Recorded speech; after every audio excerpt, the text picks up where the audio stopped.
large to the foundation of college athletics is efforts by activists and the National Labor Relations Board appointees under the Biden-Harris administration to deem student athletes as employees. Because of this, there are many unresolved questions regarding how college sports will look in the future. Despite more money than ever flowing into college athletics, universities are supporting fewer sports teams due to a range of challenges. This reality results in fewer scholarship opportunities for young American athletes, many of whom will not become professional athletes, but rather play sports as part of their educational pursuits. At its core, college sports are about enhancing student athletes and their academic experience, as well as enhancing their careers after graduation. Unfortunately, that mission was threatened by President Biden's radical NLRB stemming from former General Counsel Jennifer Abruzzo's memo providing guidance to all NLRB field offices that certain student athletes are employees under the National Labor Relations Act. The mandate to reclassify student athletes as employees would have devastating consequences. The increased cost of unionization and administrative headaches would have threatened the viability of many college athletic programs, including many women's sports and small school athletic programs, resulting in fewer teams, fewer scholarships, and fewer opportunities for our young people. Additionally, employee status would have triggered unintended consequences for student athletes and could have led them to receiving fewer benefits, having scholarships revoked for poor performance, and having scholarships taxed by the IRS. While the Trump NLRB acting general counsel rightfully withdrew the Abruzzo memo and the relevant cases before the NLRB have been withdrawn, it is still incumbent on the committee to consider whether federal legislation is needed to ensure a future board does not attempt to impose the same wrong-headed policy. I now yield to the ranking member for an opening statement. Thank you, Mr. Chairman. I want to thank all the witnesses for being here today. As I mentioned during the hearing we convened on this subject last March, college athletes should be treated like people first and foremost, and students, not just sources of revenue for their college and universities. We should stand with them, ensure their well-being, and reject any effort to strip away their right to organize and collectively bargain if necessary. Organizations like the NCAA boast massive revenues from the hard work of college athletes. While these college athletes are often taken advantage of and mistreated, college athletes put in long hours on top of their classes, homework, extracurriculars, and even a job, if they are permitted to have one. In the 2023 to 24 fiscal year, the NCAA raked in almost $1.4 billion in revenue, a $91 million increase from the prior year. And in 2023, Division I schools spent over $3.6 billion on coaches' salaries, making up the largest spending category of these schools' athletic finances. College athletes are understandably looking for ways to level the playing field and gain more of a voice. Unfortunately, some of my colleagues have pushed to unilaterally prevent any college athlete from being designated as an employee. This measure would essentially grant the NCAA a blank check to avoid all responsibility for employment liability and allow rampant mistreatment of athletes without recourse. Additionally, providing any special carve-out to the NCAA where college athletes would be exempt from employee classification would inevitably rob athletes of rights to which they are entitled, while also creating a new category outside of traditional employment that would be ripe for exploitation and abuse. We should not be in the business of creating loopholes that allow athletes to be exploited, potentially harming their health and safety. Many of us on this side are not advocating to broadly classify all college athletes as employees. We recognize that there is a large spectrum of college athletics, and that some programs have greater resources and exert more control over athletes than others, particularly concerned about money and support from the major sports, football and basketball, to minor sports, which are such a big part of the college environment and athletics. That is why, in many ways, our existing labor and employment laws are rooted in a fact-specific analysis. This is a complicated issue that only grows more complex as the years go on and college sports industry gets bigger and bigger. That being said, if an athlete meets the legal standard of being an employee as set out in the Fair Labor Standards Act and the National Labor Relations Act, then that athlete should be afforded the same considerations and protections of any other employee, including the protected right to form a union and bargain for better conditions and a greater share of the product, which is enormous, of their labor. Even President Trump appointed Supreme Court Justice Brett Kavanaugh stated, quote, "College and student athletes could potentially engage in collective bargaining or seek some other negotiated agreement to provide student athletes a fair share of the revenues that they generate for their colleges," end quote from Justice Kavanaugh. College athletes should be treated with fairness and dignity. I hope we can have a constructive conversation about this today. And as I've said, it's complicated. One rule doesn't apply, except that if you're clearly an employee by federal law, then you are an employee. Finally, I think it's important to acknowledge the broader context in which this hearing is happening. Last month, the President issued an executive order dismantling the Department of Education and cutting its workforce in half. This decision seems bound to impact the department work administrating student loans and Pell Grants, among other key areas. In the coming weeks, my Republican colleagues on this committee are likely to cut critical student loan programs, hopefully they will not, to help finance their multi-trillion-dollar tax cut for the wealthy. In the next month or so, college students will be graduating and entering a working world that is currently being thrown into chaos thanks to the administration's regressive tariffs that economists fear could spur a recession. College athletes and all college students and their families could suffer real harm from these decisions. We must be thoughtful when we make these decisions. And we cannot divorce the conversation we're having today from the policies being pursued by the administration. I thank the chair, and I yield back the balance of my time. I thank the ranking member. Pursuant to Committee Rule 8C, Pursuant to Committee Rule 8C, all members who wish to insert written statements into the record may do so by submitting them to the committee clerk electronically in Microsoft Word format by 5 p.m. 14 days after this hearing. And without objection, the hearing record will remain open for 14 days to allow such statements and other extraneous material noted during the hearing to be submitted for the original hearing record. I will now turn to the introduction of our four distinguished witnesses. The first witness is Daniel L. Nash, a shareholder of Littler, a law firm here in Washington, D.C. Our second witness is Mrs. Morgyn Wynne, a former softball student athlete at Oklahoma State University in Stillwater, Oklahoma, and I understand y'all won a lot of championships there. Thank you. I congratulate you on that. Our third witness is Mr. Ramogi Huma, the Executive Director of the National College Players Association in Norco, California.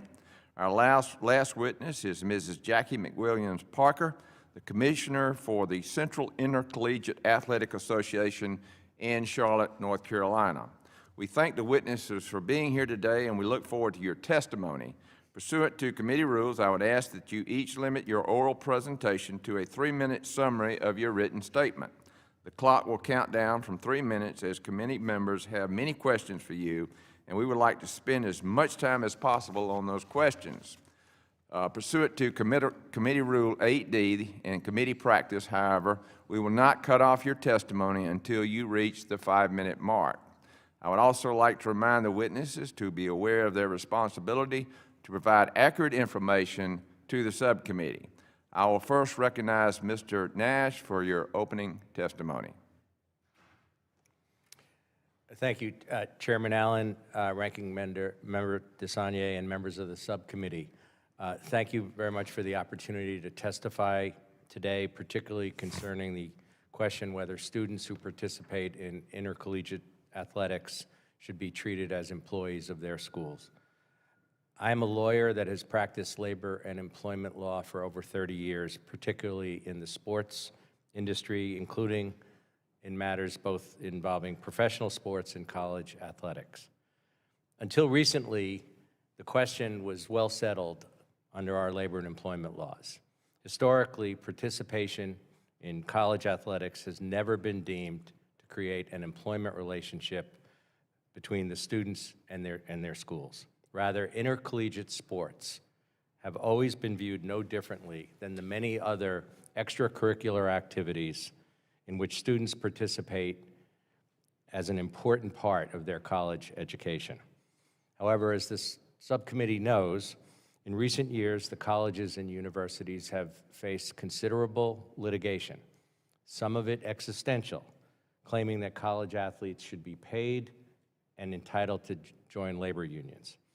In my view, there's been a great deal of misunderstanding in these cases about the law and their implications for student athletes and their schools. And in that regard, let me just suggest a few points worth keeping in mind during today's hearing. First, and perhaps most importantly, we should be clear about which students we are talking about and which student athletes have been largely ignored in this debate. It's no secret that the effort to reclassify student athletes have primarily concerned two and only two sports, and that is football and basketball. And the argument in these cases has been that the law should be changed for these student athletes because the amount of revenue in those sports has changed.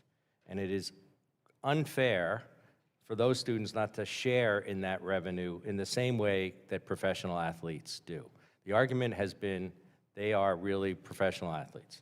However, as a matter of labor and employment law, revenue has never been a factor, never, in determining whether someone should be classified as an employee.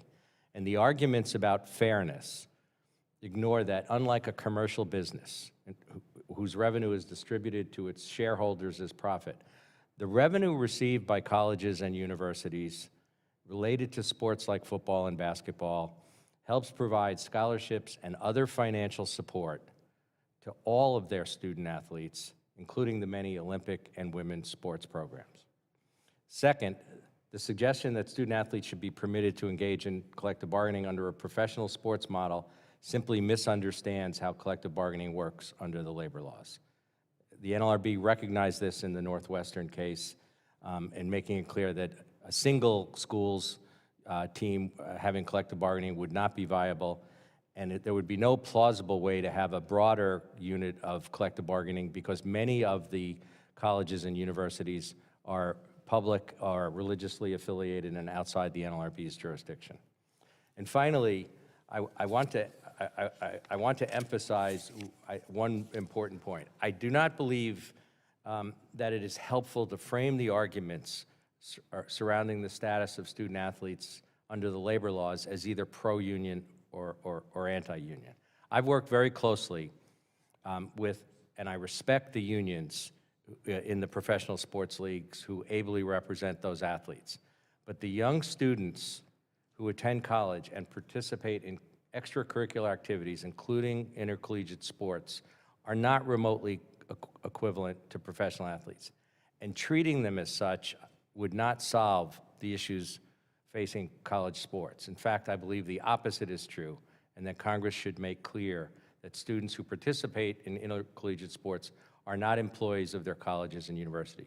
I look forward to the subcommittee's questions. Thank you, Mr. Nash. I now recognize Mrs. Wynne for your testimony. Chairman Allen, Ranking Member DeSaulnier, and distinguished members of the subcommittee, thank you for the opportunity to testify before you today. My time as a softball student athlete at Oklahoma State was about more than just athletic success.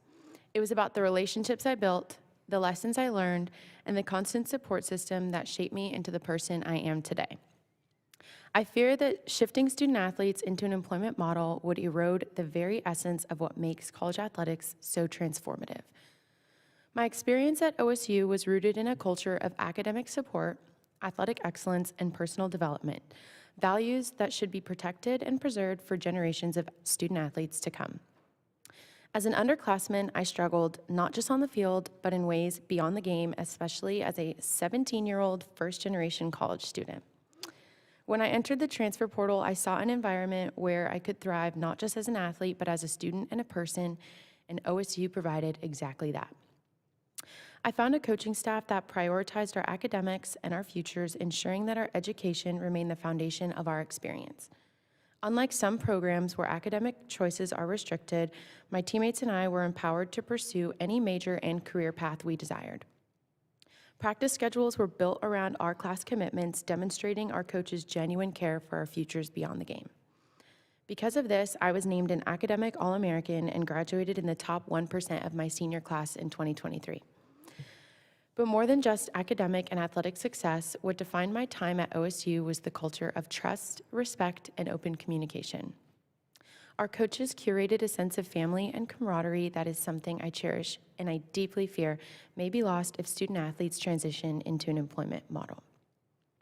As former co-chair of Division I Student Athlete Advisory Committee and a current Board of Governors voting member, I visited with hundreds of athletes across the divisions virtually and in person on this subject. I've truly witnessed firsthand the fear and uncertainty this conversation brings to athletes across the country. It's easy to frame this issue as one of fairness and of athletes getting what they deserve, but the reality is that many mid-major institutions and non-revenue sports simply do not have the financial resources to sustain an employment model. This conversation isn't just about the implications for current student athletes. It's about the generations of student athletes who will come after us. If schools are forced to cut sports to afford employment costs, we are losing life-changing and transformational opportunities for thousands of aspiring NCAA athletes. The collegiate model, while imperfect, has provided so many of us the chance to pursue both an education and the sport we love. We should be working to enhance support and resources for student athletes, not implementing a system that could limit access and opportunity. I urge decision makers to truly listen to the voices of those who will be impacted the most. College athletics should not be dictated by financial gain alone or reduced to a business transaction, silencing the voices of the majority. We cannot afford to lose what makes this experience so invaluable: the education, the growth, and the chance to be a part of something bigger. It should be protected and preserved with this at the forefront of our minds. Thank you. Next, I recognize Mr. Huma for your testimony. Good morning. My name is Ramogi Huma. I'm a former UCLA football player and the executive director of the NCPA, the National College Players Association. The NCPA is a nonprofit advocacy organization with a mission to protect future, current, and former college athletes of all sports.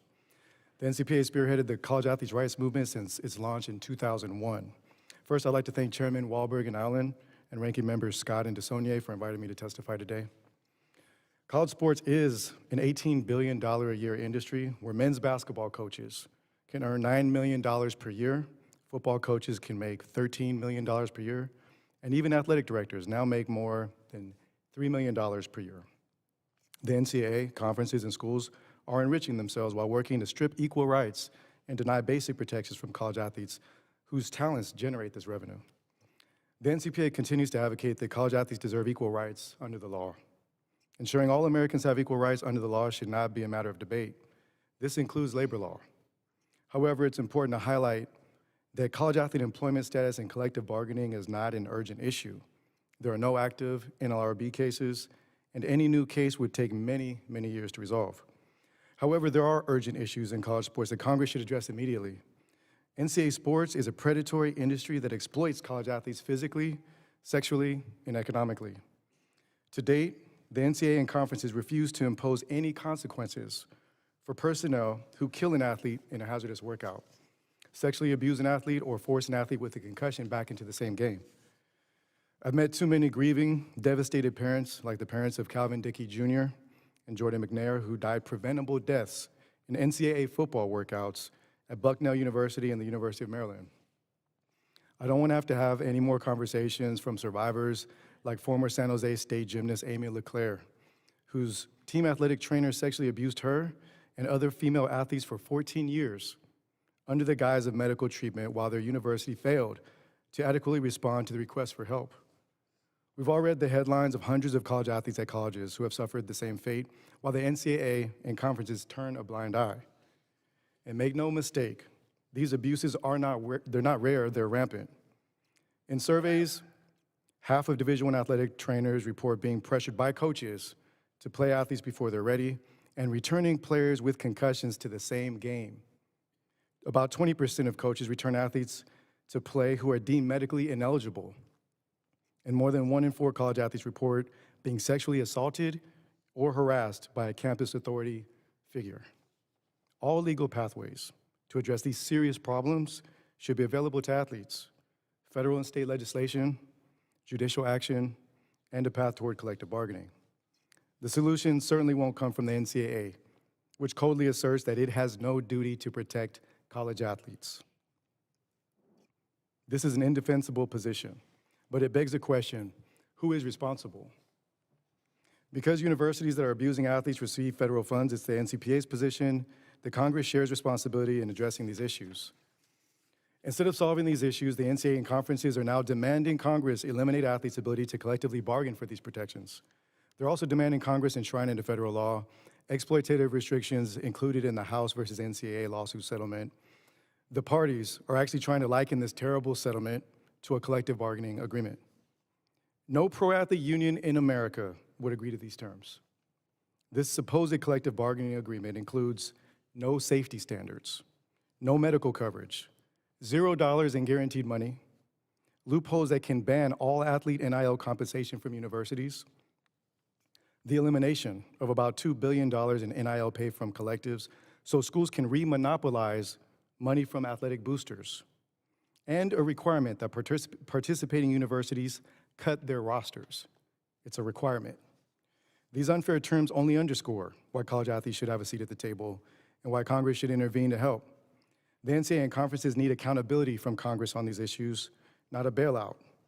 The NCPA requests that Congress only pass legislation to adopt broad-based reform, including the enforcement of safety standards to prevent serious injury, abuse, and death among college athletes. Thank you. Thank you, Mr. Huma. Lastly, I recognize Mrs. McWilliams Parker for your testimony. Thank you. Good morning, Chairman Allen, Ranking Member DeSaulnier, and distinguished subcommittee members. My name is Jacqie McWilliams Parker, and for more than 3 decades, my life has been immersed in college athletics. As a student athlete, a coach, and now a commissioner of the Central Intercollegiate Athletic Association, I've experienced the life-changing power of college sports in so many ways. My mission is to ensure college sports continues to create opportunities for generations like it once created for me. As commissioner of the CIAA, first established HBCU conference, one of 4 conferences of historically black colleges and universities, it is our responsibility as leaders to be gatekeepers to protect and advocate for our member institutions and student athletes in our conferences. That's why I'm here today, to express my great desire for Congress to pass legislation that supports a future for college sports that allows athletic departments of all sizes and varieties, including HBCUs, to thrive. In recent years, there's been a massive and long overdue effort to elevate and support the benefits provided to our student athletes, including expanded scholarship guarantees, the creation of a new post-eligibility health insurance program, and enhanced access to academic and career services. Meeting the needs of our student athletes remains an ongoing effort. Progress has been tremendous, and the commitment from college sports leaders to driving continued change runs deep. But as these positive changes have moved forward, it's become clear that there are limits to what we in college sports alone can address. And I'm greatly concerned that without congressional action, policies that negatively impact the student athlete's experience and financial viability of our HBCUs are at risk of taking hold. In particular, there are 2 areas where I believe congressional action is essential to assuring college sports provides opportunities for schools and sports of all types. First, we need to confirm that student athletes are not employees. Unlike the large institutions that generate significant revenue through media rights, sponsorships, and ticket sales, HBCUs often struggle to cover the full cost of athletic programs. Transitioning student athletes to an employment model would exacerbate the strain and deficit on our already strapped athletic department budgets, likely leading to downgrading or outright eliminating certain sports or reducing the number of scholarships and other resources available to student athletes. Second, we need to ensure that NCAA receives sufficient limited liability protection so that it can perform its purpose, working with student athletes, member institutions, and conferences like mine to make and enforce basic rules to determine student athlete eligibility limits, and so that schools across the country are competing on a level playing field. So much of my life story is a testament to the power of college sports, and it's a privilege to be here today to advocate for HBCUs and future generations of student athletes. Thank you for the opportunity to share my voice. Thank you, Mrs. McWilliams Parker. Under Committee Rule 9, we will now question witnesses under the 5-minute rule. I will recognize myself for 5 minutes. Mrs. Wynne, you said in your written testimony that as former co-chair of Division I Student Athletic Advisory Committee, you had the opportunity to speak with hundreds of student athletes who expressed fears about what employment status could mean for them and the future of college sports. What were some of the top concerns you heard from your peers? Thank you for the question. The top concern from the student athletes I've spoken to is the ongoing threat of cutting athletic opportunity for thousands of student athletes to pay for the student athletes that generate the most revenue, which would ultimately create an uneven playing field between the athletes. Another fear is the potential decline in the prioritization of academics. Most student athletes who play in college do not go on to play professionally and choose their schools to pursue academics. We fear becoming employees would put a substantial emphasis on job security through athletic performance over the current academic eligibility-centric model. Thank you. Mr. Nash, like other college students, student athletes must satisfy certain academic standards to gain admission to their universities and to participate in extracurricular activities, including their sport.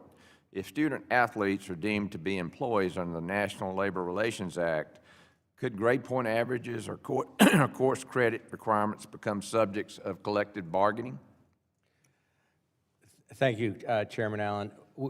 We don't know the answer to that, and nor do the advocates of converting student athletes to employees and attempting to have collective bargaining. It is certainly conceivable that the academic rules that apply to student athletes and how they're enforced, and other rules related to their education and the academic environment would be subjects of bargaining. Those are things that are just simply not present in the professional sports league. Okay. Could this unionization undermine academic standards? In other words, the young people would prioritize their work responsibilities over actually getting an education when less than 2% of these young people go on to play in professional sports? I think the reality of that is probably obvious, right? I think almost certainly if we're talking about what is essentially making the student athletes on these sports as professionals, that's going to be the focus, not academics. Right. Thank you. Mrs. McWilliams Parker, fewer than 2% of NCAA student athletes turn professional in their respective sports, as I mentioned earlier. What impact would employee status have on ensuring these college athletes can continue to focus first and foremost on being students and on their academic success to make sure that they have successful careers after college? Look, this conversation about, particularly for our HBCUs and our smaller institutions, I mean, I'm highly concerned about employment because the fact of the matter, our institutions were built in this country to give us an education. Athletics is an ancillary opportunity to allow our students to engage way beyond just getting their degree. making them employees or changing that status. It really changes the opportunities that we get to create at our institutions and our smaller schools, being able to give them the resources that they need for academic support, for travel, for uniforms, all those things that are important and necessary, especially for students that are first-generational students. So I hope we never lose the focus of why education was established in this country in the first place. Athletics has just been the benefit that we all have. It's a privilege to be able to be a college student athlete, and I hope we don't take that away from them. Yes, so many young people have been able to get their education and also participate in their sport of choice on the field, and then go on to very successful careers. And whatever we do as members of Congress, we want to keep that as the first priority. And I think that's it behind the scenes here. We're putting other things first, like, you know, collective bargaining, unionization, and employee status, and, you know, all these other things. And I think we got to work to make sure that academics is priority one. I will yield then to the ranking member for your question. Oh, okay. Ms. McBath, I'm sorry. Ms. McBath, I recognize you for 5 minutes for questioning. Thank you, Chair, and Ranking Member DeSaulnier for hosting this hearing, and to our witnesses that are here with us this morning, thank you so much for taking the time to testify. College athletics have such an important place in our education system and American society. They represent more than just a sports team. They carry the legacy of a town, an institution, and a past player's dreams and accomplishments. These things are incredibly meaningful, and we need to be sure that nothing that we do here in Congress will further complicate things for folks back home or put these opportunities further out of reach for students and their families. Student athletes must be treated with the dignity and the respect that they deserve. They must be fairly compensated for their efforts while ensuring that schools, both large and both small, can continue to provide the high-quality education and athletic opportunities for our students. Athletic scholarships have and continue to play a very important role in making sure that every student who wants to better themselves through higher education has an opportunity to do so without going into a lifetime of debt, regardless of how much money their parents make or whether anyone in their family has ever been to college before. They are directly responsible for helping people lift themselves up from lower income levels and into a better quality of life, sometimes breaking generational cycles of poverty. While most student athletes may not go on to play professional sports, all of them will be more likely able to finish their degree and have the skills that are necessary to provide a decent life for themselves after they graduate. They are true engines of social mobility, and it would be devastating to students, families, and athletic programs if athletes had to worry about being taxed on those very scholarships. But that exact proposal is unfortunately being floated by our House Republicans. This memo, circulated by the majority, which I would like to submit digitally for the record, outlines the potential ways that Republicans want to raise revenue this Congress, and you can see that this proposal to make all scholarships income taxable, this is right here, written out on page 11. This proposal would impose a new tax on students and families and force students and athletic recruits with the lowest incomes to reconsider whether or not they can afford to accept a scholarship because of the new tax burden that would come with it. Student athletes should be focused on success on the field and in the classroom, not on whether they will have to pay a new tax on the scholarships that they've earned. Ms. McWilliams Parker, can you talk about the negative impact that taxing scholarship opportunities would have on student athletes if this proposal by my House Republican colleagues to tax all scholarships were to become law? Thank you, Ms. Macbeth, for that question. I was a walk-on student athlete at Hampton University. My parents had to pay for me to go to college, and I depended on the package to be a student athlete that year. And I earned a scholarship thereafter.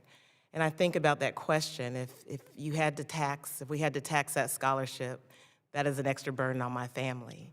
That one that they couldn't afford. They couldn't afford for me to go to Hampton, so the fact of the matter of being able to get a scholarship and able to get the resources that I had on campus was extremely important. We're at smaller institutions. We're Division II. All of our student athlete and scholarship packages in our division. So when you talk about exposure and what we're seeing for football and basketball, that is not the reality of our students and our first generational students at our institutions. There's a need, they need the support. They need the Pell Grants. They need the financial aid. That is part of their scholarship package at our Division II schools. And in Division I, I would imagine that they depend on some of that scholarship money as well. So taxing it is not helping us at all.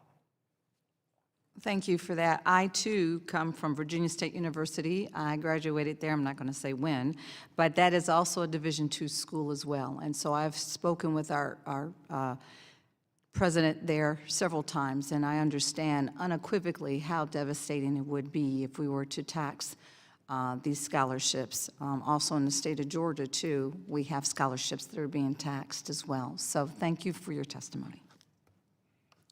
The gentlelady yields back. The chair recognizes Mr. Baumgartner of Washington for 5 minutes. Well, thank you, Mr. Chair, and very much appreciate this distinguished panel and this hearing being held. Trying to restore college sports is one of the reasons I came to Congress, and it's very interesting to me.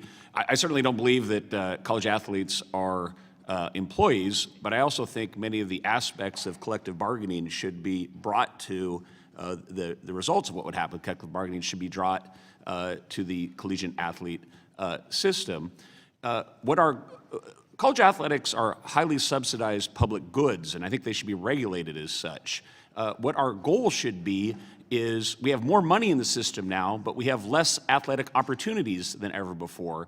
What our underlying principle should be is to create new opportunities, both for the benefit of the student athletes, but in this day and age, as American society becomes more political and more partisan, there's an important piece of social cohesion and camaraderie and societal benefit that just comes from everything that we love about college athletics. And so I think it needs to be restored. Personally, I think the NCAA is a defunct and derelict institution. I don't think it can be fixed. I think there needs to be a new institution put under presidential control and authorized by Congress for these public goods. I think there has to be a system of fairness and competitive balance across the system, both the athletes and the schools. And if all the money goes into SEC football in Big Ten football and a little bit to basketball, then the Olympic sport athletes are going to be the ones that are going to suffer. So if we can treat the system equally amongst all sports and all athletes, I think we will get the solution that is in the best public interest. I believe that coaches' salaries need to be capped at 10 times the total cost of the average student going to college. Again, this is not free market, unfettered capitalism. This is a highly subsidized public good. There's not a lot of societal benefit of a football coach making over $10 million a year. What you want is competitive balance. All of us that enjoyed college football, and I grew up watching Power 5 football, it was just as much fun for the fans and the students when the coaches were making $200,000 or $500,000 a year as when they're making $10 million. It's this unfettered arms race and this nonsense like having slides and these ridiculous whirlpool baths and these special chairs in all the locker rooms so they can entice recruits. There's no benefit to you guys as athletes with that. And then finally, the idea that we would have transcontinental conferences where student athletes are a volleyball team is going from Eugene, Oregon to Rutgers in New Jersey midweek, that's insane. That's not what the public wants to pay for. So Congress has all the tools to put this back together. You know, I believe that we should put NIL into a pool and share it equally amongst all athletes. I think we should pool TV revenue for all sports so that your HBCUs are benefiting, and we can create so many opportunities for the sons and daughters of American taxpayers, and as we restore this system. To my question, Ms. Wynne, do you believe, the future young ladies like yourselves playing softball right now, what needs to happen so that there would be more opportunities for young ladies like yourself and not less? And do you worry when you watch all the money going into football and men's basketball that there's going to be less opportunities for young ladies like yourself? Thank you for the question. I do worry about the future of my own sport. I worry about the future of all female sports in this conversation. I dreamed as a little kid that I would get to play at the World Series, and fortunately enough, I went to 2. And I think that every young softball player now should continue to have that dream and not have to worry that those opportunities won't be created for them or still there for them. I can't give you the best solution, in my opinion, for this, just because I'm here to talk about how my experience as a student athlete. But I do think that there needs to be a balance. Well, I hope we have a unique opportunity, I think, in a bipartisan fashion, with this president. Again, these are public goods. If we regulate them in a public manner, highly subsidized public goods, we realize that if we could have and it rises, I believe, to the importance of a presidential appointee and then authorized by Congress, we can get the NCAA out of all this business, put the proper role with Congress authorizing these things, and have more money. Again, we have more money in the system and less opportunities than ever before. If Congress takes action, we can have more opportunities for our athletes and maintain the competitive balance across the system. And I yield back. Thank you. Thank the gentleman. Now I recognize the gentlelady from Pennsylvania, Representative Lee. Thank you, Mr. Chairman. And I will say that I never thought that I would hear a Republican colleague call for socialism and redistribution of wealth and resources. But I'm excited to hear that such proposals do exist on the other side. But I just want to say that if you have been watching college basketball's March Madness tournament, like I have been for the last few weeks, then it should already be clear why college athletes deserve the right to organize and bargain collectively. But in case you haven't been paying attention, I would like to take just a moment to break some of it down. March Madness packed 67 men's and 63 women's basketball games into an action-packed 21 days. This year, for the second year in a row, this college basketball tournament generated around $1 billion in revenue for the NCAA. With such high revenue, you might assume that players get a nice cut of that action, but your assumption would, of course, be wrong. While the schools behind successful women's basketball and women's basketball programs are splitting $15 million in prize money, and the schools of the successful men's team will share around $216 million, their triumphant college athletes will walk away completely empty-handed. Beyond prize money, many schools will make millions of dollars off of these young people's backs. Last year, the Power 5 conferences generated over $3.5 billion in revenue. You heard that, $1 billion with a B. While the NCAA and athletic conferences raked in billions, the outlook for the college athletes who made them their money is grim. In the 2019 survey, almost 25% of Division I athletes reported experiencing food insecurity. In the last month, and nearly 14% were homeless over the last year. A study published by Idaho State University in 2022 found that more than half of the Division I student athletes surveyed reported eating less often than they felt they should because there was not access to enough food. I request unanimous consent to enter into the record an article by Wisconsin Public Radio titled, "Survey of Nearly a Quarter of Division I Athletes Face Food Insecurity." Without objection, it'll be entered. Thank you. Mr. Huma, can you speak about the financial strain that far too many athletes face? It's funny, this organization, my organization, started out as a student group at UCLA when I was playing football, and I formed the group after my teammate was suspended because groceries were left on his doorstep when he was broke and hungry. And meanwhile, they were selling his jersey in the store. They said it was an NIL violation. You couldn't have any benefit at all outside of what a regular student would have received. So this entire movement, much of it, at least my part and my organization's part, stemmed from food and groceries. You may have assumed that I played receiver or DB. Back in the day, I was a linebacker, and I needed to eat a lot, and I was an undersized linebacker. But I went from eating 5-6 meals a day at home to 3 meals a day in a meal cart at UCLA. Immediately lost, within a month and a half, lost 10 pounds. You know, I'm trying to hit 300-pounders at 210 pounds. And it was tough. So fast forward to the surveys you're talking about, unfortunately, much of this hasn't changed. You know, we did a study several years ago on what a full scholarship, you know, the room and board included, what that would provide an athlete to live off of, and found that 80% of athletes would be living below the federal poverty line on those scholarships. In the backdrop, all the numbers you mentioned, all the revenue that these athletes are generating, obviously, you talk about the motivations and people wanting to find some way to change the system, whether it be collective bargaining, employee status. All options need to be on the table to make sure that athletes are treated fairly. Thank you so much. Despite the incredible financial hardship experienced by many Division I athletes, the NCAA has long argued that the system is fair because they're student athletes and often get the value of educational scholarships at their institutions, so the free housing that we talked about, the free meal plan.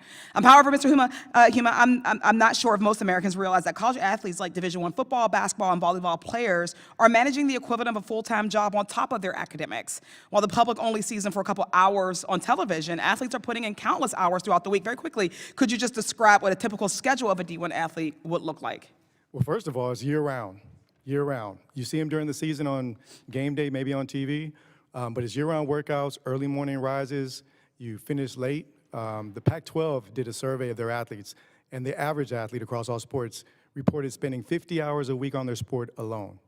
Wow. So yes, full-time job, absolutely. And then a full-time student as well. Correct. Thank you. Based on the schedule you're describing, is it realistic to think that most D1 athletes can equally balance school and athletics while in session? No. I mean, athletics takes priorities, and in terms of degree completion, which is one of the goals for us to improve, they need more time to graduate on the back end. They need less time, less responsibilities put on their shoulders while they're athletes. And you know, without that, you're going to continue to have lower graduation rates than you otherwise would.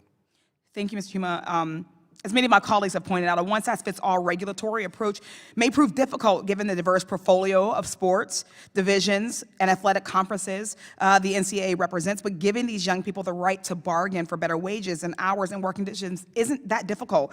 It's long past time that we cut the games and start calling out this billion-dollar business for what it is, student-athlete exploitation. I thank you all so much for your testimony and for being with us today, and I yield back.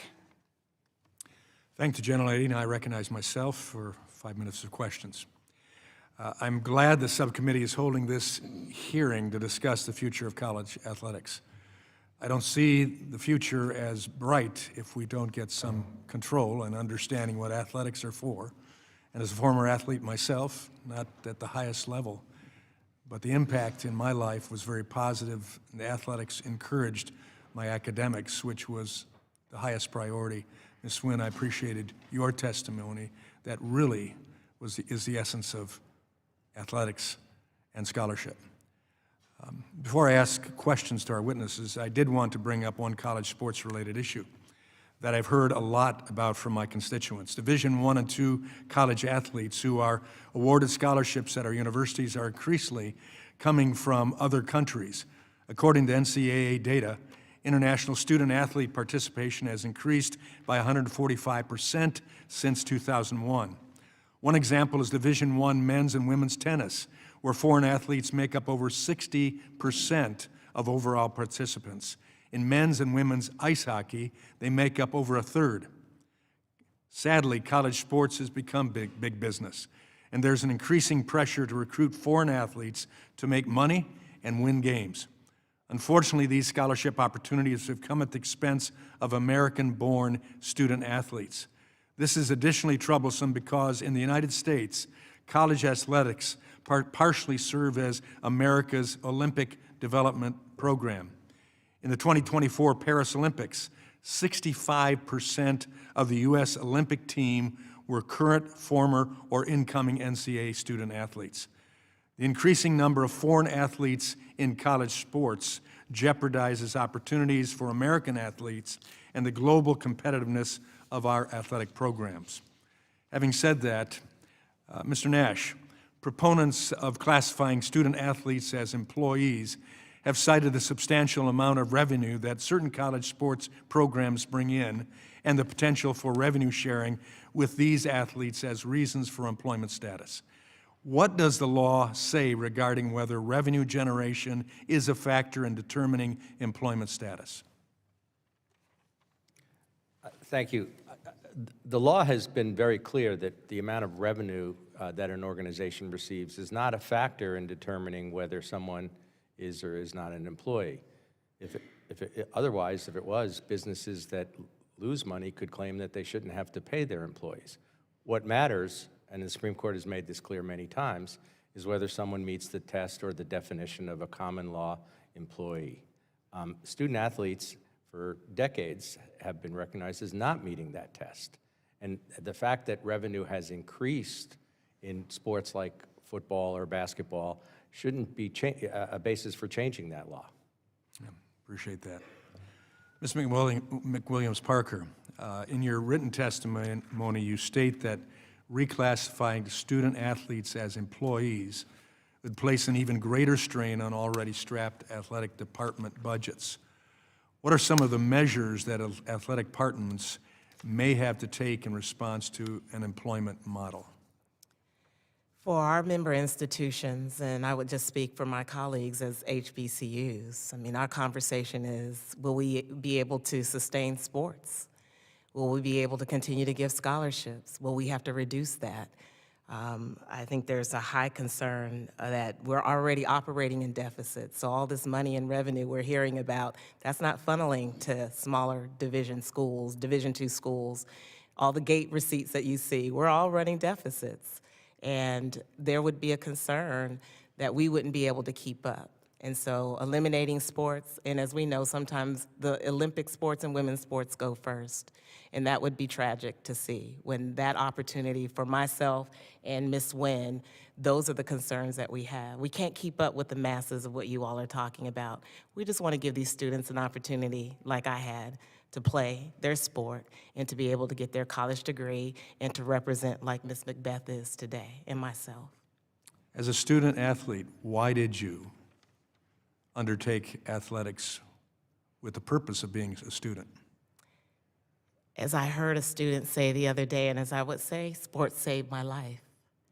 It gave me an opportunity that nothing else did. I could have done a lot of different things, but it was the pathway for my family, for me to get a college degree and to be able to make impact and to be prepared to be a commissioner today. I'm no different than any of my other colleagues. I just have a smaller representation of what you all see on a broader side of what you watched in March Madness.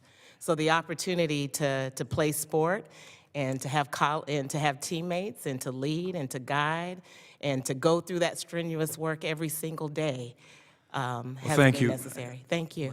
My time has expired, but I wanted to hear that. You wanted to be a student athlete, but student first. Yes. Thank you. Thank you. Now I recognize Ranking Member Bobby Scott from Virginia.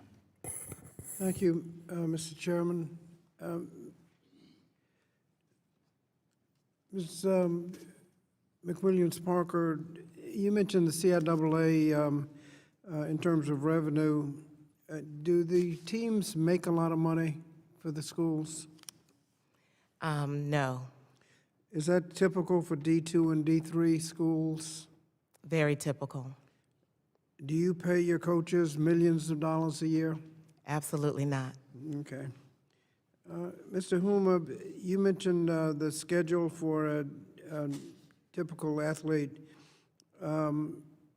After college, or after their eligibility ends, what happens to those students?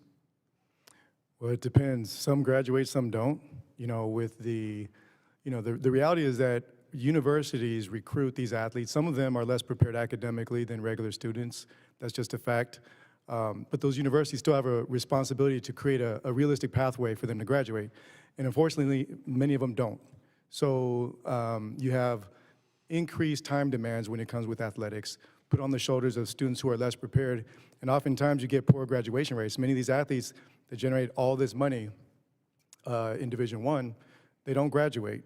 And although there's a lot of verbal promises, there's no teeth for schools to actually allow them to complete their degree. And many athletes don't have the opportunity. So after that, don't really know. But, you know, that's kind of the scenario. Yes, some go into professional sports. How many turn pro? Less than 2%. So the other 98%, The other 98%, they pour all their heart and soul into generating this money, but not all of them graduate. now is it possible for to be an employee under the National Labor Relations Act and not under the Fair Labor Standards Act, where you could have a voice as a union, but not have the burden on the school for minimum wage, overtime, and other things? It is possible. Every school would have, every team would have its own test. You know, just because, let's say, Dartmouth or USC athletes, football, basketball players are recognized as employees, it doesn't automatically mean anyone in Division II or even other Division I teams or sports would be recognized as employees. They'd have to, first of all, the athletes would have to want to join a union. If one team had a union, it doesn't automatically place everyone else in a union. Secondly, if a school did have a team where there was a union, say Division II even, the school doesn't have to enter into a collective bargaining agreement if it feels like it can't afford what the athletes are asking for. It's an agreement. Two sides have to agree. So, and I would also point out that none of the employment issues involving the NLRB affect Division II. There's no campaigns. Division II really has not been in I guess, crosshairs, if you can say. But, you know, if they were, at that point, the point is that universities don't have to agree to do anything they can't afford. And again, athletes have, if a softball player at Oklahoma State doesn't want to be in a union, they don't have to be. But for those that feel like there's a need, whether it be health and safety, whether it be compensation issues, they should have the option to do that if by law, if the law recognizes them as employees. Now, they could bargain for workers' compensation coverage for injuries. What happens now with if an athlete is injured? Right now, it depends on the school. The school, it's always optional. You know, in Division I, they've passed what is another unenforced standard. You know, there are safety guidelines that aren't enforced. Division I recently said any Division I school is supposed to be able to pay for the medical expenses while the athletes are there. There's nothing enforceable about that. We've had athletes for years come to us with out-of-pocket medical expenses their schools don't cover. Some of those bills go into collections, and they don't find that out until they're trying to buy their first car. So it's a very deceptive industry, but a collective bargaining agreement is a legally binding agreement. If a school says we're going to pay for your medical, then it's ironclad. What happens to disability? That's really, you know, there's nothing there for the athletes unless they're catastrophically injured, which means $90,000 in deductible payments, which very few injuries reach. So there's been studies finding that about 50% of Division I athletes across all sports suffer chronic injuries. Most of those athletes have no assistance when they're done. Thank you, Mr. Chairman. Thank you, gentlemen. I recognize the gentlelady from North Carolina, Ms. Fox. Thank you, Mr. Chairman, and I thank our witnesses for being here today. Mr. Nash, in profit-generating college sports, we already see a trend of student athletes staying long past the typical 4 years of eligibility. This is for some athletes to maximize time in college athletics, to profit as long as possible, as if it were a full-time job. How might this problem be exacerbated if all student athletes are considered employees? Thank you for the question. I think there would be a real danger in that problem being exacerbated because there would, one subject of collective bargaining, if it were to be allowed, would be to remove the eligibility rules and demand that student athletes be able to participate as long as they like. It would be a potential subject of bargaining. What impact do you believe this trend has on the overall educational mission of universities? Well, I think there's no question that the movement to reclassifying student athletes as employees has a significant potential to interfere with education. We've seen that in the cases that have been brought before the NLRB. We saw that in the USC case where the general counsel of the NLRB challenged the USC Student Athlete Handbook, which provided the students with guidance on how to deal with interviews and social media and encourage them to speak positively about their teammates and be careful about not posting things that could follow you for life. According to the NLRB and the complaint that they issued against the USC, that violated the labor laws if they were employees. Thank you. Ms. Wynne, some have noted that the trend of professional student athletes could lead to fewer roster spots for freshmen or transfers. As a former student athlete, does this trend concern you? I think that this trend does concern me, and it concerns my counterparts, other student athletes, because we are not in favor of cutting athletic opportunity. So in your written testimony, you mentioned the importance of academics during your time as a student athlete at Oklahoma State University. Can you discuss your academic experience as a student athlete? And as part of that, how might the importance of academics change if student athletes are deemed to be employees? My academic experience was certainly a high point of my career. I studied strategic communications in undergrad, and during that time, my coach also was very supportive of joining extracurricular clubs as well. So I had the ability to join an advertising club in my college. My coaches took academics very seriously. When we were playing on the road, we had study halls on the road with each other, and even our academic advisors would travel with us to ensure that we had the most adequate resources at all times. And they demonstrated a very healthy balance between my athletic experience and my academic experience. Well, that's wonderful to hear that there was that emphasis on your academics. Ms. McWilliams Parker, academic achievement and professional development have been the primary purpose of post-secondary education and the student-athlete experience. What educational and other benefits do student-athletes gain from their athletic experience, and how does this experience help them in their future careers? I would say that the whole team concept of being on a team, that experience by itself is pretty powerful. You learn leadership, you learn perseverance. I mean, even in these discussions of injury and being hungry and all those other things, I mean, there is something about athletics that defines who we are as a country and as we are as a community, and to provide access and opportunity for our student athletes, whether it's careers. I mean, part of my institution helped me get a postgraduate scholarship to go get my degree at Temple. I've never had to pay for college except that 1 year that I talked about as a walk-on. Careers, as we have partners and sponsors. I mean, we have pathways to help them get internships and those types of opportunities. So there's just so many benefits of being a student athlete, not just on the court, but also off the court. And as leaders and administrators, we have that responsibility to support that effort. Well, thank you very much. My grandson was on the track team. He was a thrower in high school and in college. And I think he learned a lot about teamwork, and he also said, if the coach told him if you show up on time, you're late, show up 10 minutes early. That is a wonderful characteristic to have in our country. Absolutely. Thank you very much, and I appreciate it. I thank the gentlelady, and I recognize the ranking member, Representative DeSaulnier from California. Thank you. I want to thank all the witnesses again, a terrific testimony. Mr. Huma, a lot has changed other than you've gone from a linebacker's build and 5 meals a day to 3 in a DB. But could you talk a little bit about, I mean, in sports, there's been lots of arguments for decades about what is an amateur, whether it's the Olympics or college athletics, and what's a professional.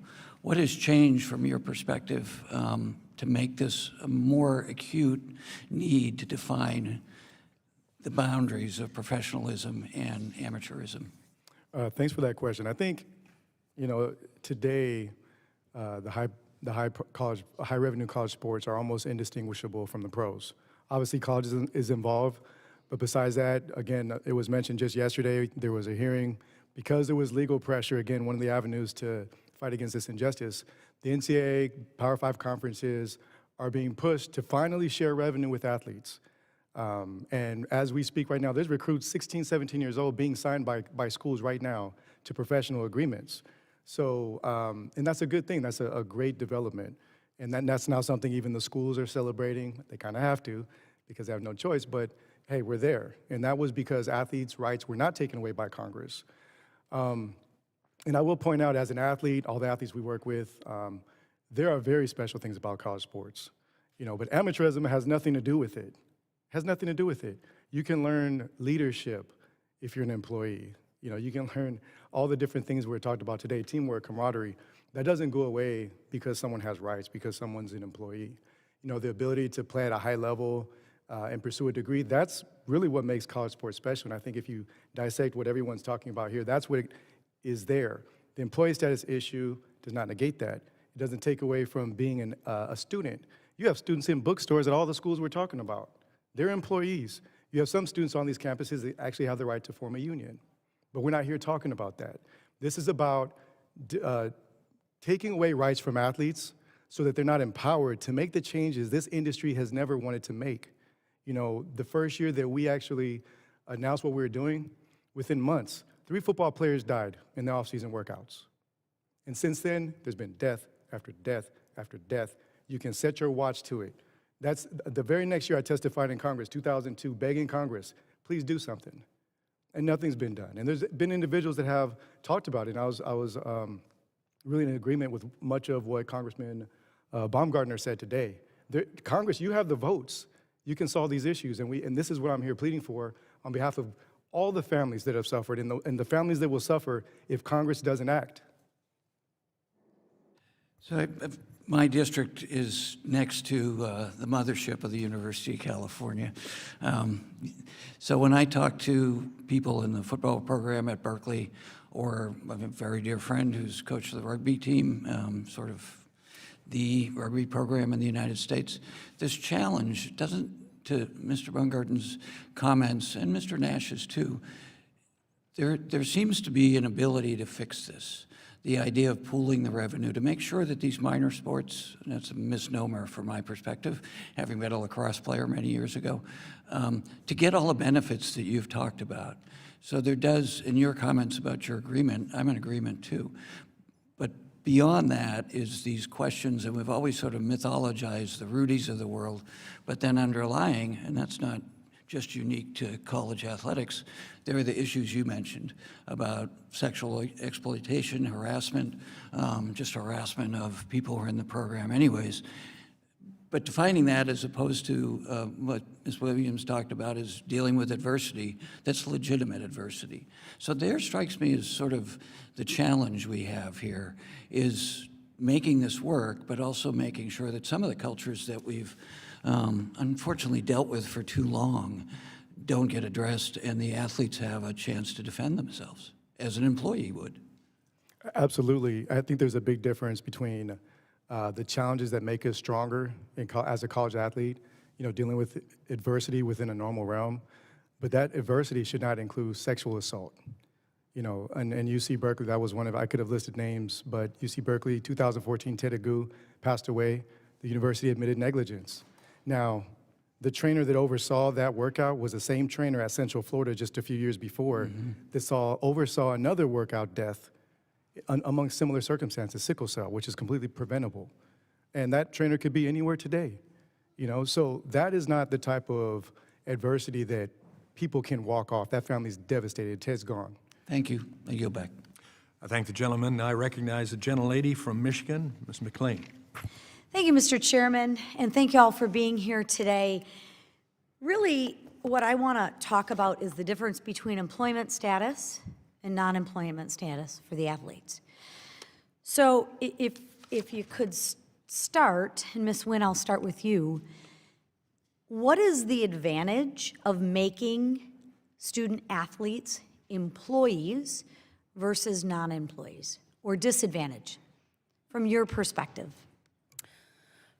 From my perspective, I think that Employment status yields more disadvantages than they do advantages because the majority of us student athletes, and I'm here representing the female student athletes and Olympic sports as well.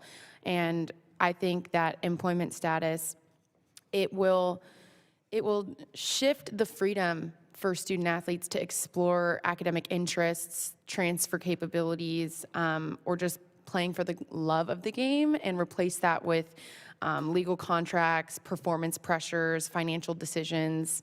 And I know myself, I signed my NLI at 16 years old, and so I was very young, and I started my freshman year as a 17-year-old student. So opening those conversations, even to minors, I feel like that's a dangerous future, in my opinion. Okay. I mean, yesterday, in your order to protect the balance, right, I introduced the Protecting Student Athletes Economic Freedom Act, which clarifies that a student athlete is not an employee of a college, conference, or other associations. Ms. McWilliams Parker, how would, this is kind of awkward, but ununionization of student athletes impact a school's ability to support their students and academic programs?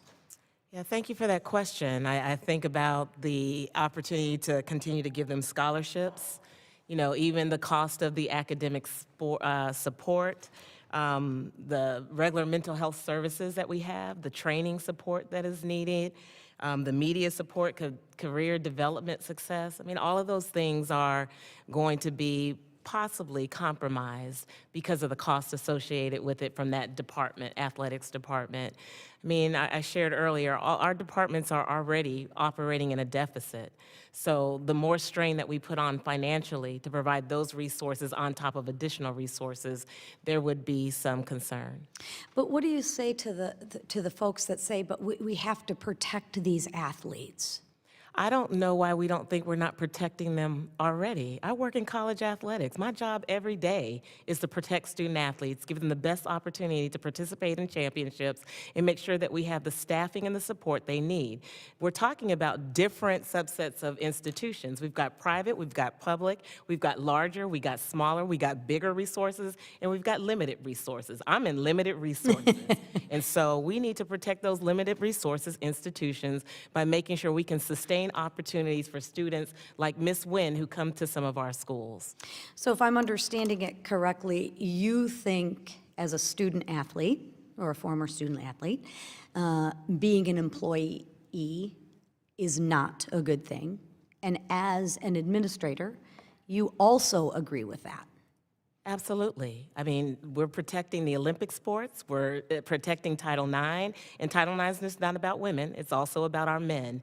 We're trying to protect the disparity of the playing field. I mean, there's a lot of implications here on paying student athletes. So you actually have some trust in people. You have some trust in the athletes. You have some trust in each other.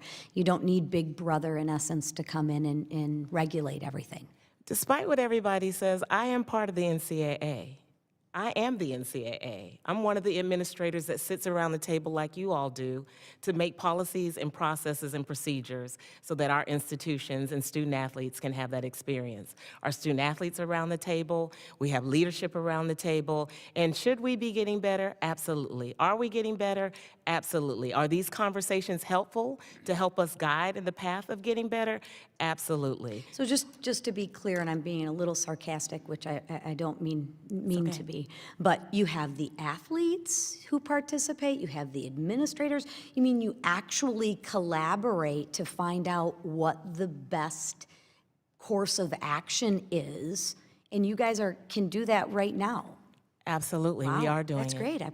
Good for you. I applaud you. Thank you. I mean, I think we need to get back into having a little bit of faith into our people. Thank you. I know I'm over time, Mr. Chairman. I yield back. Thank you all. Thank the gentlelady. Now I recognize the gentlelady from Connecticut, Representative Hayes. Thank you, and thank you to our witnesses for being here today to testify. I apologize for coming in late. I'm juggling multiple hearings. College athletics has become a multi-billion-dollar industry, with the National Collegiate Athletic Association, or the NCAA, bringing in nearly $1.4 billion in revenue in 2024. I can tell you that I have absolute faith in college sports, being from the basketball championship of the world, where our UConn women just won a 12th national title. It is the only sport we have. Our college athletes is Connecticut sport. I mean, we have Connecticut Sun now, but college athletics is Connecticut sports, and this is a conversation we have often at home. And immediately after that win, one of the things that Coach Ariamo spoke about was the disparities for college athletes. So it is very fitting that we're having this hearing here today. For many young people, an athletic scholarship can be a pathway out of poverty, but a scholarship alone does not help an athlete trying to feed themselves or provide for their families back at home. These scholarships are typically contingent upon an athlete being enrolled as a full-time student and meeting specific academic requirements. Across various sports and divisions, college athletes report spending between 30 to 50 hours a week on athletic activities, despite NCAA caps on the number of hours athletes may engage in, quote, countable athletically related activities. In fact, many athletes report feeling pressured to attend so-called voluntary athletic sessions for fear of retaliation, or they're worried they may lose their spot on their team or incur a broader punishment for their teammates. This is an incredible level of control over how a person spends their time and fulfills the basic requirements of being a member of a team. While a large part of the conversation around college athletics and collective bargaining centers around monetary compensation, a union also provides security for its members when facing excessive demands. Mr. Huma, could you please explain how union representation could help athletes pressured to invest excessive hours in outside activities? Absolutely. I mean, if you look at the pros, they have unions, and I think that many people watching today would love if their sibling, child, if they were in the pros, and they have unions, and they negotiate how long their time demands are on their athletics. So I think, first and foremost, anyone that has concern about the overemphasis of athletics, overcoming academics and affecting graduation rates, has to recognize that the athletes, if they had a union and could collectively bargain, could try to reduce hours that are required of them. Thank you. There are more than 500,000 NCAA college athletes, but fewer than 2% of them will go on to play sports professionally. The NCAA has pointed this out in social media campaigns in recent years. The demands of an athletic schedule can often stand in the way of a student pursuing internships, career workshops, and other types of training that will help them in their postgraduate years. Every college athlete should have the flexibility to ensure that they can pursue their dreams of playing collegiate sports and invest in their futures after college. Unions provide their members with a seat at the table and can do the same for college athletes. Mr. Huma, what benefits could union representation offer so that college athletes can prioritize their academics and post-college goals while meeting the vigor of an athletic schedule? And that's a great question. You know, beyond just reducing the time demands, there could be ironclad agreements that ensure that their scholarship isn't revocable at each year, that a coach can't, quote unquote, fire you or run you off, because despite the promises and the rhetoric that if athletes become employees, they can suddenly be fired, they're getting fired all the time for years and years. The coach creates a hostile work environment, breaks the athlete mentally to the point where they want to transfer or quit their sport altogether. That can be negotiated, the terms of whether a person can be fired or not, and that is, as we've mentioned, tied to your education opportunity. Post eligibility as well, if you need another semester or two to graduate because you've been dealing with such high athletic demands, that could be negotiated. How about an extra couple of years to graduate? Again, not as a verbal promise that no one's enforcing, but under an agreement. Thank you. And like I said, from a state like Connecticut, where college athletes is our sport, they're making big money right now in Connecticut off of this championship. I yield back. Thank you. The gentlelady yields back. The chair recognizes himself for 5 minutes.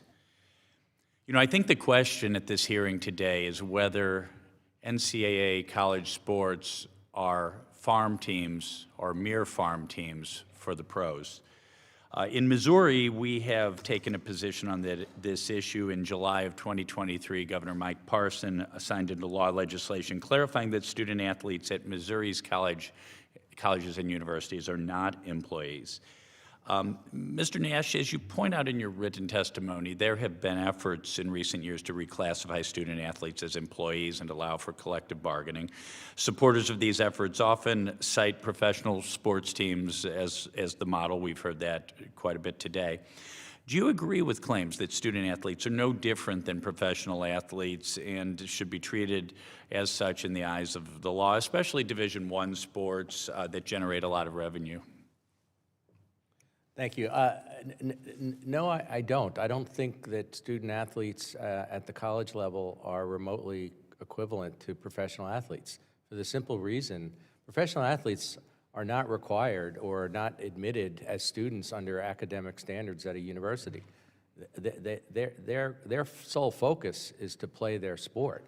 A college athlete, and I defer to Ms. Wynne on this, she's in a better position to speak than me. A college athlete has to be admitted as a student, has to continue to progress towards a degree, and there is a tremendous amount of focus on their education. Yeah, don't you find it ironic that all this discussion of employment and then unionization, it centers around Division I sports that are profitable, and as you point out, in two sports, basketball and football. What about where's the solicitousness of the workers' rights in all the other sports that aren't profitable? Well, that's a good question, and that's, I think, probably the biggest problem that I see with the effort to turn student athletes into professionals. It just simply ignores that the arguments that are being made really are focused on just the so-called high revenue sports, and really on just a few individual athletes in those, the sort of professional free agent kind of model, while ignoring all the other sports. Yeah, and that's something I wanted to address. Representative Hayes pointed out, and I'll correct me if this is not correct, that the NCAA had revenues in 2024 of $1.4 billion. Do you know what percentage of athletic programs are profitable? And you could express that any way you wish. It's my understanding that not even all football or basketball programs are profitable to the schools, much less lacrosse, cross-country, wrestling, and so forth. I defer to the NCAA and the colleges on that, but I Sure. think the assumption of your question is actually quite correct. One example I can give you is in the NLRB case involving the University of Southern California. The focus there was on football and basketball, but Right. the evidence in the case showed that the revenue from those sports not only supported the more than 20 other sports, the athletic department as a whole, according to the reports that were provided to the education department, operates at a loss. So the revenue did not even support all of the Right. sports and required further assistance, further financial support from the university. Yes, that's what, when you see a big number like 1.4 billion, okay, that's revenue, what's expense? And then to the extent revenue exceeds expense in the nonprofit world, we don't call that profit, but what is that revenue used for? And other things like supporting the sports that aren't profitable. Mr. Huma, you cited deaths in college athletics and training and so on. Cause of death generally cardiac issues, heat stroke. What is it generally? So cardiac, heat illness, sickle cell related, even asthma, things Okay. that the deaths we're concerned with are preventable. Yeah. You know, and sometimes there's risk inherent in sports, but preventable deaths are still around, unfortunately. Yeah, I am a medical doctor, and I actually have a son with congenital heart disease, and his congenital heart disease was very obvious at birth, but there are congenital heart diseases, some of which can be discovered by pre-screening and precautions taken, and probably in most cases not participating in athletics at that level, among other things. Are you aware, is there screening right now at the NCAA level for these undiagnosed congenital heart problems? No, but what's interesting is that now they're screening for sickle cell, for instance, right? Very good. And that has given the athletic programs the ability to say, hey, this athlete has sickle cell, let's make sure we follow the protocols and workouts. But with Bucknell University, Calvin Dickey Jr. had that, their athletics program knew, but they didn't follow protocols. Okay. And he passed away. Yeah, thank you. My time has expired. I yield back. The chair next recognizes the ranking member for a closing statement. Thank you, Mr. Chairman. I want to thank you and all of us for being here. I really want to thank the witnesses again. One just observation of the last conversation is one of the threats to minor league sports is these subsidies that come from those big sports. There are some instances where there's more pressure to get rid of minor sports so that that money stays in those two big programs. So we want to keep those minor sports going. We have to have an honest conversation about all of this. And I'm encouraged by some of the conversation today that there's an acknowledgement to keep your experiences, my experiences, healthy by making sure that this revenue continues to be generated in such a way that it continues to support this larger, really beneficial culture in college sports for all the college athletes. As I said earlier, our priority in this committee must always be the health and well-being of the college athletes. That benefits everyone, but particularly they should be the focus of our attention. It is our responsibility to stand with these students as they stand for themselves. College sports have changed since the days of amateurism and leather helmets, as many athletes suffer exploitation and abuse. It should come as no shock that many are attempting to exercise their right to defend themselves and organize for their own protection. College athletes are not a monolith, as we've talked about today, and should not be treated as such. It would be inappropriate to ban all athletes from being classified as employees, just as it would be inappropriate to call every single college athlete an employee. College athletics exists on a spectrum, and employment issues should be addressed according to existing labor laws. As we speak, the current administration is attacking higher education, and that also creates a vulnerability for the college student. So while I'm grateful for the productive discussion on college athletics, and I see a potential for us on this committee and on the other committees of jurisdiction to come up with a meaningful solution, Mr. Chairman, let us not forget that one of the biggest problems and threats facing public education today is not college athletes unionizing. It is the policies and priorities of the current administration. Thank you, and I yield back. I thank the ranking member, and now I'd like to make my closing statement. First, if there's any polling available from NCAA from student athletes on their